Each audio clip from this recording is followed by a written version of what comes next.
আর বন্ধুরা, সীমার রান্নাঘরে সবাইকে স্বাগত। আমি আজকে একটা হাঁসের ডিম কষা বানাবো। দেখুন, হাঁসের ডিমের কষা বানাবো। প্রথম থেকে লাস্ট অবধি দেখবেন, স্কিপ করবেন না। আমি কিভাবে রান্না করি সমস্ত কিছু শেয়ার করব। এখন আমি সেদ্ধ বসিয়ে দিচ্ছি। দেখুন, জল দিয়ে দিলাম, ইঞ্জেকশন ওভেনটা অন করে দিলাম। আমি জলে একটু নুন দিয়ে দেবো।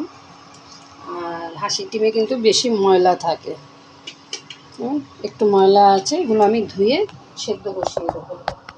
আপনারা চাইলে আলু দিতে পারেন, আমি কিন্তু শুধু ডিমেরই কষাটা বানাবো। এখন আমি এক এক করে ডিমগুলো দিয়ে দিচ্ছি। দেখুন, আমি কিন্তু ক্যামেরার পেছনে ডিমগুলো ছাড়িয়ে নিয়েছি। আমি একটু ছুরির সাহায্যে এরকম চিড়ে চিড়ে দিচ্ছি, তাহলে ভেতরে মশলাটা ঢুকবে, খেতে ভালো লাগবে।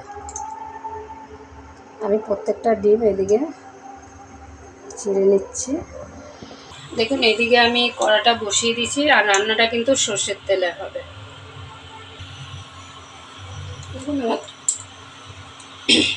দেখুন আমার সর্ষের তেল গরম হয়ে গেছে। আমি তেলের উপরে একটু নুন দিয়ে দিচ্ছি। ডিমে আমি নুন হলুদ মাখাবো না, আমি নুন হলুদটা তেলের উপরেই দিয়ে দিচ্ছি। এবার আমি এক এক করে ডিমগুলো দিয়ে দেবো।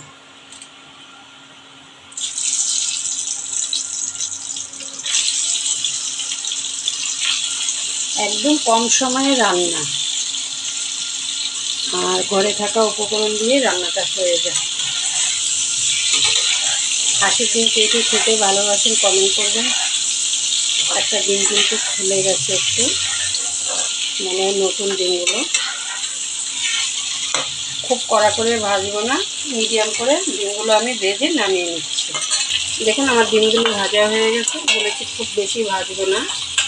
এবার আমি এক এক করে তুলে নিচ্ছি। দেখুন আমি ডিমগুলো তুলে নিয়েছি, তেল কিন্তু বেশ খানিকটা রয়েছে। আমি কিন্তু তেল দেবো না, আপনারা ডিম বুঝে তেল মশলাগুলো অ্যাড করবেন। এখন আমি একটা মিডিয়াম সাইজের পেঁয়াজ দিয়ে দিচ্ছি।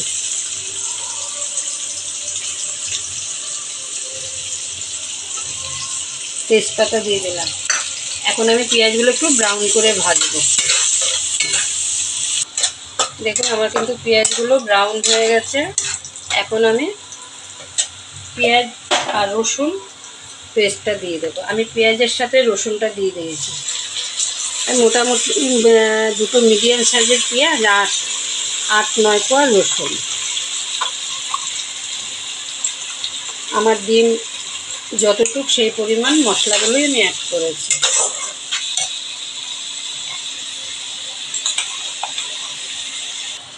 এক ইঞ্চি আদার মতো বাটা, এক চামচ, 4 চামচে 1 চামচ। আমি কিন্তু এটা আদা রসুন পেঁয়াজ এর উপরেই রান্নাটা করবো না, জিরে ধনে কিছুই দেবো না। একদম পেঁয়াজ রসুনের উপরেই কষা কষা করে বানাবো। এটা ফ্রাইড রাইস, পোলাও, সাদা ভাত, রুটি সব কিছুর সাথে কিন্তু ভালো লাগবে। আমি নুন দিয়ে দিচ্ছি স্বাদ মতো। আমার কিন্তু যতক্ষণ আদা পেঁয়াজ রসুনের কাঁচা স্মেলটা না বেরোবে ততক্ষণ আমি এটা কষাবো। তারপর আমি শুকনো উপকরণগুলো দেবো।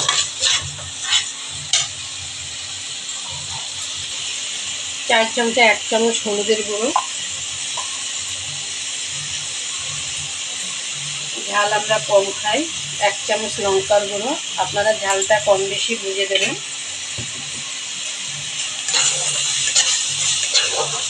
এখন আমি একটু জল দিয়ে দেবো। আচ্ছা, আমি টমেটোটা দিয়ে দিচ্ছি, তারপর আমি একটু জল দিয়ে দিচ্ছি। জল দিয়ে আমার মশলাটা যতক্ষণ তেল না ছাড়বে ততক্ষণ আমি কিন্তু কষাবো। আমার কিন্তু আর কোনো মশলা দেওয়ার নেই, এখন দইটা দেওয়া বাকি আছে। আচ্ছা, আমি সামান্য একটু চিনি দেবো, আপনারা না চাইলে দেবেন না। যেহেতু টমেটো দিচ্ছি, টক দই দিচ্ছি, ঝাল নুন ব্যালেন্সটা বেশ ভালো, আমি সামান্য চিনি দিয়ে দিচ্ছি।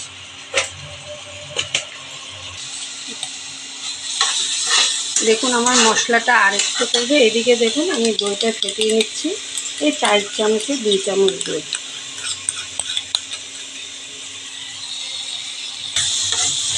দেখুন আমার কিন্তু মশলাটা কষে গেছে। এখন আমি ডিমগুলো দিয়ে দিচ্ছি। ডিমগুলো দিয়ে আমি আরও 2 থেকে 3 মিনিট কষাবো। খুব গ্রেভি হবে না, যেহেতু আমি কষা বানাচ্ছি হাঁসের ডিমে। ওই গায়ে মাখা মাখা একদম থাকবে, মশলাটা দিয়ে মেখে খেতে হবে।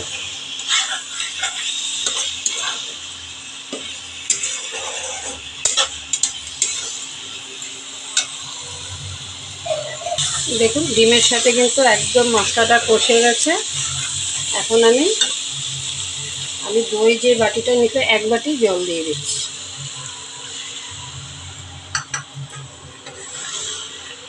আর কিন্তু আমি দেব না।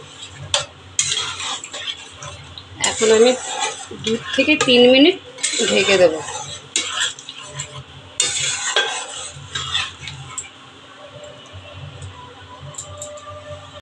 আমার কিন্তু একদম হাঁসের ডিম কষা রেডি। এটা কিন্তু ঠান্ডা হলে আরও জমে যাবে। তা এখন আমি গরম মশলাটা দিয়ে দিচ্ছি। আমি সামান্য গরম মশলা দিয়ে দিচ্ছি। দেখুন আমি অফ করে দিলাম। এখন আমি একটা প্লেটে সার্ভ করব। যাক, আপনারা কিন্তু একবার বাড়িতে বানাবেন।